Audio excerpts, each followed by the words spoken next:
Welcome to another episode from the Macedon Rangers and District Motor Club. Today we got the sun out. It's a rather cold, brisk morning. We're at the car club for a bit of a get-together. With me I've got Greg.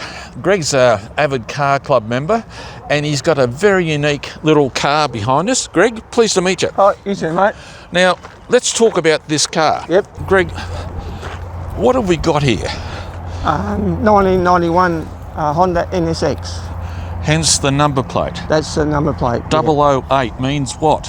Well, this was 1008 off the assembly line in 91. Got it. Okay. Now, 1991. It's a two-door coupe. What colour is it? Kaiser Silver. And the wheels look a little bit different because of the... Now, it's only got a lock nut. What do we call this? That's a hubcap. That's only a fake centre lock wheel. Okay. So you undo that nut just to, and that's a hubcap and to get to the nuts, yeah. And there's 5 nuts behind it. Five nuts, yeah. And the front wheel looks a bit smaller than the rear wheel. Yeah, they originally came out with 15s on the front, 16s on the back. This one's got the 16s on the front and 17s on the back. Okay. A lot of the guys go for the 18s on them. Yes. But they were staggered when they came out. Now, what sort of engine does it have? It's a 3-litre V6. Fuel injected. Turbocharged? No turbo on it. No turbo. And I believe the NSX is an aluminium body. Is that true? Everything on it's aluminium. There's not much steel on it at all. Only a few little brackets or clips or something, but virtually all aluminium. And did you say it's automatic? This one's an auto. The purists like the manuals, which I only bought this auto so that the wife could drive it. Well, that's commendable. Yeah, well, it was a struggle to get it, so I thought I'd better give her a little bit of put into it as well so she could have a drive of it. And does she drive it? She's only driven it a few times. Got it. And I gather she likes it. She likes driving it? Oh, yeah, she likes it, yeah. Yes. I'm a bit nervous, but she likes it. You're nervous when you're sitting in the passenger seat? Yeah, very nervous, yeah. That's funny. Now, the bonnet, okay, rear engine drive, or what do we call it? A mid-engine, yep. Yes. And so it'd have to handle pretty good, wouldn't it? Yeah, well, when they were produced, they only came out with the 3-litre engine, and there was an agreement over in Japan that they only were going to go to a certain size. And a lot of the Ferrari guys and the Porsches, that's what they were bought out for, to compete against the Ferraris and the Porsches. It got canned pretty bad when it came out because of the small engine in it. Everyone was saying that, it's a supercar, should have a big engine in it and that, but when it got on the track, everyone was surprised it was beating the Porsches and the Ferraris because of the handling. Got it. So, is the NSX still produced today? They are, but like these weren't very popular when they came out, so they didn't sell as many as they thought. And the latest one is pretty high tech. It's got electric motors on the wheels as well as an engine. Yes. It's very, very high tech. Anyone that gets in them and has a drive will just can't believe how they perform, but they're not a real kind of good seller. Because they're expensive. Well, they're expensive, yeah. But for some reason, I don't know why, but people just don't seem to like the Hondas. Yeah, that's... As a supercar. Correct, yeah. Now, automatic, you mentioned. How many speed is it? It's a 4-speed, I think. 4-speed. I don't know, I just put it in D and drive it, and that's it. Well, it is a unique car. Now, how do you get on for servicing it? There are a few guys around. I do my own servicing because I'm a known mechanic. Oh, that's a bonus. Yeah, and, but there is Honda have specialised NSX guys, mechanics that have been trained on them to service them. So is there anything unusual about the construction? Being a motor mechanic, is it conventional in a lot of ways in the suspension and the engine and the rear suspension in particular? Look, it is unique. It's you'd have to put it on the hoist and have a look underneath it to look at it, but it's all aluminium, double wishbones. Got it. All aluminium. Everything on it's aluminium. So can we have a closer look at it? Yep. So how about we start at the steering wheel side? Steering wheel, yep.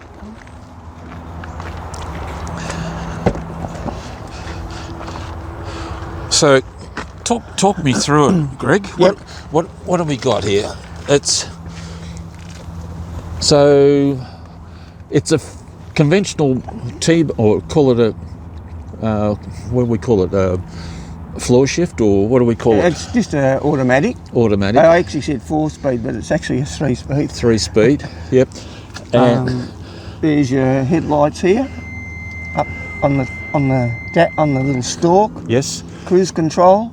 Yep. Your 4 ways over there. Sorry, what's 4 ways, a button for your 4 ways. You know, your emergency lights. Okay, yes. And I see the speedo, 180 kilometres. 180 kilometres an hour. Now, what have you had it up to? Oh, I couldn't say. I'll get into trouble. Have you had it on the track? I haven't had it on the track, no. You haven't? No. It's comfy. It's electric seats. You push it forward and back for your adjustment, and the back as well can go backwards and forwards. Lovely. Not heated or cooled seats? Not heated or cooled, no. No ashtrays in a Japanese car? Yeah, it has an ashtray behind the... It's tucked in underneath there. Never used? It's never used it, no. Can we have a look at the radiator? Yep. They all do that squeak. I haven't heard one that doesn't squeak like that. Well, it must be, you don't use any silicone lubricant on No, look, there's not one I have seen, and I've seen quite a lot of them, and they all do that. Now, there's some interesting things in here. So, obvious thing is the space saver tyre. Yep, and that's an expandable one. Well, looking at this here, Yep. what happens? So, if you get a flat, this is called a space saver. So it's a collapsed tyre. Yes. So that's all collapsed down. So in your toolkit you get a pump, and you just plug it onto your battery and you pump this up, and this will expand up. Okay. This will pop out. So they've done that so they could get the bonnet down low. Yes. In the front there. So what happens to the tyre that you take off? That'll fit in the boot. Oh, we'll have a look at that Yep, shortly. There's a spot there for So them. I'm intrigued. The radiator is actually sitting vertical. Yep, this is a radiator here. And it has got a thermo fan on it. Yeah, got thermo fan, yep. And obviously brakes. Brakes. It also has traction control. Yes. Man, there's a lot going on in here. There is a lot going on in there. And yep. I take that's the air compressor in there. Oh, well, what is that in here? That's a battery. And hang on. That's your battery there. How do you get to the battery? Oh, you just pull this out. Oh, okay. And then there's a tray that this sits in, a couple of bolts, and that Yes. comes out. It's only one bolt there and one further, and this whole cradle will come out. Right. But a lot of people don't use this now because these are really old and they've got cracks on them. Like these are Well, like that looks. 34 years old. It looks original. Yeah. I hear there's a Mercedes one that you can get that'll fit. Okay. But you can't buy them anymore. Now let's go to the back end, Greg. Yep. So, what happens back here? Well, there's 2 ways you can open the boot. You can open the boot from here. So you just press that there. Yes. And the boot's popped up. Yes. And there's no engine. no engine there. Hey? But then you've got your toolkit here. Oh man, that's comprehensive. And that's the pump for the tyre. for the spare tyre. And how do you? And there's a spot here. See how it's curved in here a bit? Oh, for the That's wheel. where you put your Put the flat wheel. if you get a flat. When you lifted this, I expected to see an engine. Yeah, I don't know where the engine is. It's, they came with a CD player, 8-track. Is that standard? Standard, but this is a later model one. Seen it was Okay. fairly old. And I just reversed a couple of brackets and stuck the same brand, but it's a later model. The original ones are black. Honestly, I can't believe how big this is. It's big, it is, yeah. Eh? Yeah. Like, that's why they got such a long a body on them. and how do you get to the engine? Like, it's hidden. You haven't got one. I've been trying to figure this out so I can check the oil. Like, The engine, to get into the engine, there's a little lever just here, just beside the seat. yeah. Just pop that.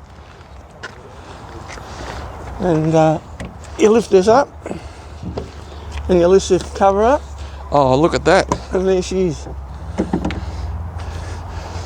Man. This is, man. Do you get any engine noise in the cab? This back window, little back window is double glazed. Okay, yes. But the Type R, for weight, they've just put a single thin window there. Sorry, a single window, so... Well, that's double glazed, this one. Then okay. It's a double window, double glazed. So to save weight... They've only got a single glass instead of having double glazed. They don't have this on it. The engine you can see, they just have a mesh over here. Yes. And you can see the engine through the back window there. Wow. So it's the standard Honda kit with the VTEC. Yep, this is the first VTEC engine to come out. These were developed from the F1s. It's economical, like it's not a thirsty car. It's not? No. Yeah. And this is for rigidity? Yeah, this is like a stabiliser bar across the back there just to hold it. They make other ones now, they're all fancy and wide, that come out, and there's ones that cross here, framework and all So that. is the goal to keep it standard and not trick around with it? Yeah, the only thing that's not standard pretty much is the wheels. So what's different about the wheels? Well, these are they're not a standard Honda wheel.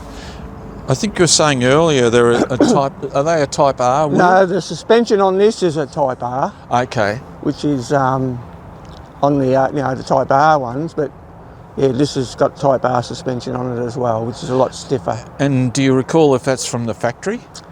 I don't know. If it had been from the factory, it would have been on the information plate on your dash. So every little modification will be noted on your plaque beside your engine number and all that. Yes. So this was fitted before I bought it. So okay. I don't know much about it, because I bought it from a guy that bought it from someone else. So Thanks very much, Greg. Yep. And Pleasure. much appreciated. Yep. It's a really unique vehicle. The Honda NSX NA1 was produced from 1990 to 2005. NA1 refers to the first generation of this iconic mid-engine sports car. It's a significant vehicle in automotive history, known for being the first mass-produced car with an all-aluminum monocoque body. The NA1 model in particular was notable for its 3-litre V6 engine, 5-speed manual transmission, and the option of a 4-speed automatic transmission with fingertip shifting, known as SportShift or F-Matic. The NA1 also featured pop-up headlights and was the only one to use the 3-litre V6 engine, as opposed to the 3.2-litre V6 found in the NA2. The side vents on the Honda NSX primarily serve as air inlets to direct airflow for cooling and potentially for aerodynamic purposes. They draw in air to cool the brakes, engine, and also to reduce aerodynamic drag by influencing the airflow around the vehicle's sides. A total of 18,685 first-generation Honda NSXs were produced from 1990 to 2005.